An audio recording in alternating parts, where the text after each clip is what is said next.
Je suis sur le salon bien-être de Bordeaux de l'année 2018. Je suis en compagnie de Nathalie et Jean du stand Énergie Géobiologie. Alors, est-ce que vous pouvez un petit peu nous expliquer ce que c'est que la géobiologie exactement ?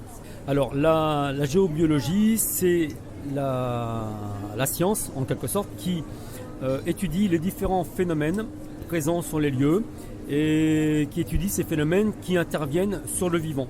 Donc on travaille essentiellement dans les habitations, maisons ou appartements. Donc là c'est au niveau on va dire individuel. Après vous avez la géobiologie sacrée aussi qui elle intervient dans les lieux sacrés, cathédrales, sites néolithiques, etc. Mais quand on parle de géobiologie, on parle plus souvent de la géobiologie de l'habitat. D'accord. Et quelles sont un petit peu vos techniques pour justement au niveau de la géobiologie ? C'est du clair ressenti, des outils spécifiques ?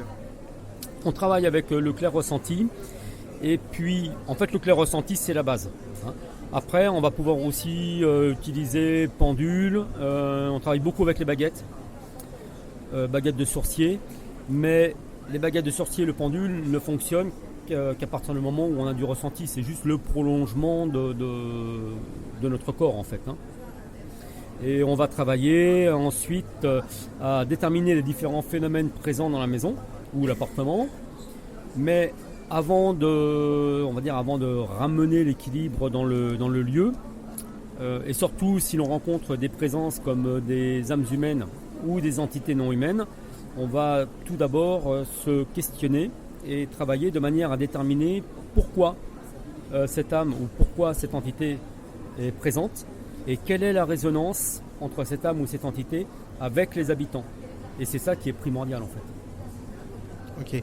Et est-ce que vous pouvez un peu nous expliquer comment se passe un peu un déroulement justement au niveau de la géobiologie pour les personnes qui ne savent pas du tout ce que c'est ? Au tout début, donc bien sûr on nous appelle pour nous dire voilà, il y a quelque chose qui ne va pas dans ma maison, où je me sens pas bien, où je me sens fatigué, etc. Et donc on se déplace, ou on peut faire aussi à distance. Mais admettons que l'on se déplace, donc on va discuter avec les personnes pendant à peu près une demi-heure, trois quarts d'heure pour savoir pourquoi on est venu et ce qui les gêne dans leur maison. À partir de là, on sort de la maison. Là, nous allons lister tous les différents phénomènes, donc phénomènes telluriques, les âmes, la mémoire des murs, etc. Donc on va lister et à partir de là, les baguettes vont nous emmener sur les différents phénomènes qui perturbent donc le lieu. Et au fur et à mesure, nous allons traiter ces phénomènes et surtout, comme je le disais à l'instant, vraiment mettre en résonance et mettre en lumière les raisons pour lesquelles on a telle âme ou telle entité et pourquoi ces personnes-là, par exemple, sont venues dans cette maison par rapport à la vibration. C'est vraiment ça, c'est l'essentiel de notre travail. C'est-à-dire que intervenir sur les phénomènes telluriques ou faire monter une âme dans la lumière ou transmuter une entité, on va dire, techniquement c'est simple. Ce qui vraiment importe et qui est pérenne pour les personnes, c'est qu'il faut vraiment trouver l'origine du déséquilibre et pourquoi elles sont venues dans ce lieu si ce lieu est perturbé. Ça c'est vraiment important, quoi. Et tout à l'heure vous parliez en fait d'âme non humaine. Qu'est-ce que vous appelez par âme non humaine ? Alors j'ai pas dit âme non humaine, j'ai dit entité non humaine. Alors c'est vrai que dans certains textes ou même certaines personnes utilisent le terme entité pour parler des âmes. Alors c'est pas faux en tant que tel, mais nous on fait la différence parce qu'une âme, c'est un ancien humain qui est décédé, dont l'âme n'est pas montée. Une entité, c'est une charge éthérique, donc qui peut avoir une origine, on va dire naturelle, on peut en rencontrer dans la nature, pas de souci.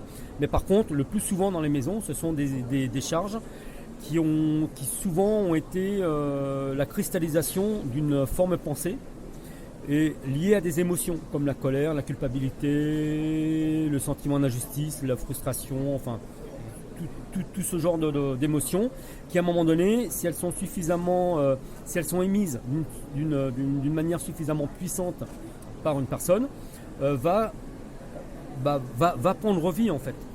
Et à ce moment-là, on se retrouve avec avec une charge éthérique, avec une entité dans le salon ou sur son lit, et qui va venir influencer les personnes présentes. Alors que ce soit la personne qui l'aura émise, ou alors les personnes, les autres personnes du lieu ou en visite.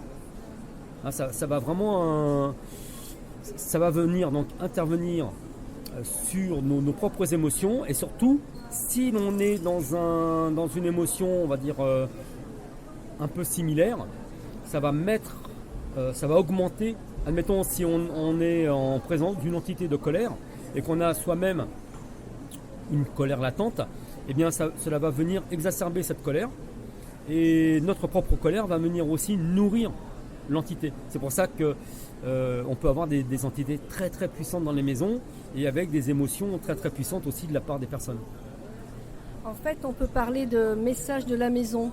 À travers les présences qui sont dans la maison, la personne va être amenée à revenir vers elle-même. C'est-à-dire que par exemple les âmes humaines, c'est comme des personnes vivantes. Elles ont un effet miroir sur nous. Donc elles viennent nous délivrer un message et nous dire quelque chose sur notre propre chemin de vie. Ok, merci.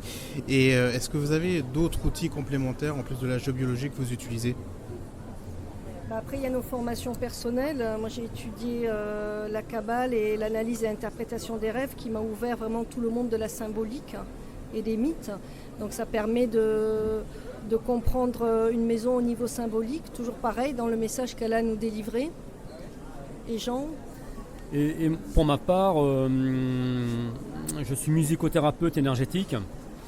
Après, la musicothérapie, c'est quelque chose que je vais plutôt utiliser en séance individuelle, parce que lorsque l'on fait une harmonisation, on va mettre en lumière donc des blessures, souvent des blessures, des traumatismes. Donc on va les mettre en lumière souvent par la découverte d'une âme ou d'une entité. Mais après, ça se traduit aussi par un travail, alors, ou avec nous ou d'autres thérapeutes, c'est pas un souci, mais il est vraiment important que les personnes, je veux dire, continuent ce travail d'exploration par rapport à leurs blessures, leurs traumatismes.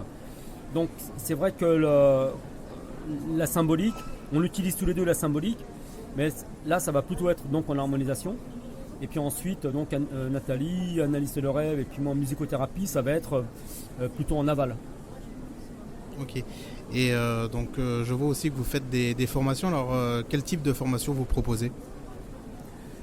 Alors pour les formations, on va dire chronologiquement, mais après on s'est arrangé pour que chaque stage soit indépendant des autres. Chronologiquement, on commence avec un stage de clair ressenti, où l'on apprend donc à ressentir, mais je dirais presque plus à reprendre conscience de nos capacités de ressenti. Parce que souvent on entend parler de dons. Bon, le don, on l'a tous en fait.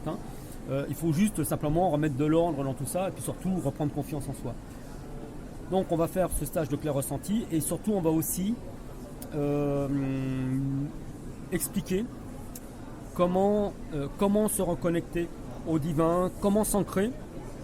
Parce que souvent on voit des personnes qui veulent se lancer dans le métier, ou même en thérapie, et puis qui n'ont pas un ancrage nécessaire, enfin l'ancrage suffisant, qui risquent ou de s'attraper tout un tas de choses, ou tout simplement de partir dans des fantasmes. Voilà. Donc ça c'est vraiment important, et c'est tout c'est tout notre travail qui se base là-dessus, sur l'ancrage et la connexion divine. Donc ça c'est le stage de ressenti. Et en plus, on travaille chez nous, donc vous êtes accueillis dans notre maison en bois au milieu des bois. Et on travaille beaucoup avec les arbres, et les chênes du Causse du Quercy nous aident vraiment à nous reconnecter à nous-mêmes. Après, le deuxième stage, pour rejoindre aussi ce que disait Nathalie, ça va être un stage sur communiquer avec les esprits de la nature.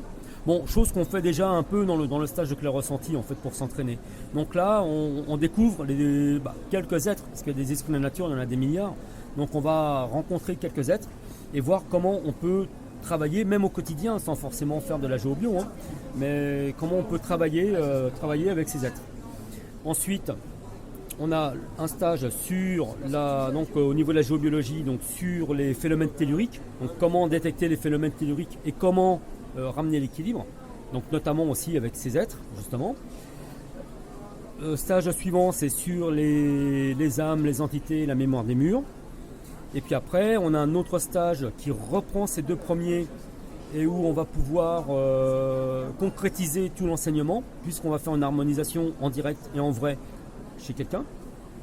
Et puis après, on a d'autres stages en parallèle qui sont par exemple sur la géobiologie sacrée, où l'on va visiter des sites sacrés, comment les aborder, comment profiter aussi de leur énergie, etc. Et puis on a un stage que l'on a appelé aussi rencontre avec soi, qui se présente en 2 modules, où là on va expérimenter